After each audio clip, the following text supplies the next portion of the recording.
नमस्कार, जय श्री राम। 25 जून 1964 आबू पहाड़ पर किया गया प्रवचन। टॉपिक वृत्तियों का अभाव।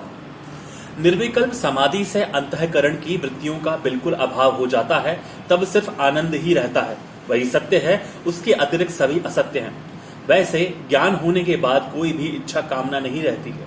यथार्थ पूर्ण ज्ञान द्वारा ही मुक्ति मिलती है। जिसे दृढ़ निश्चय हुआ है कि जगत मिथ्या है तथा मैं सच्चित आनंद स्वरूप परमात्मा हूं, वह मुक्त है। पूर्ण आनंद प्राप्त करने के लिए स्वकल्प समाधि व निर्विकल्प समाधि लगाकर तथा श्रवण मनन व निधिध्यासन द्वारा उस पूर्ण आनंद का अनुभव होता है।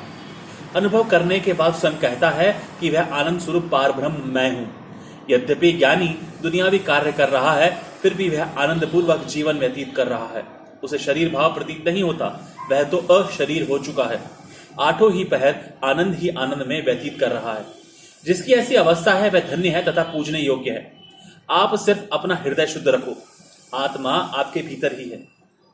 वह अपने आप आपको सच्चा ज्ञान देगी तथा आप जो जो शंका करेंगे उसका समाधान आत्मा द्वारा हो जाएगा। ज्ञानी को खाने पीने की कोई चिंता नहीं रहती है। उसे प्रारब्ध अनुसार सब कुछ मिलता रहता है तथा उसके शरीर का पालन पोषण होता रहता है। धन्यवाद। जय श्री राम।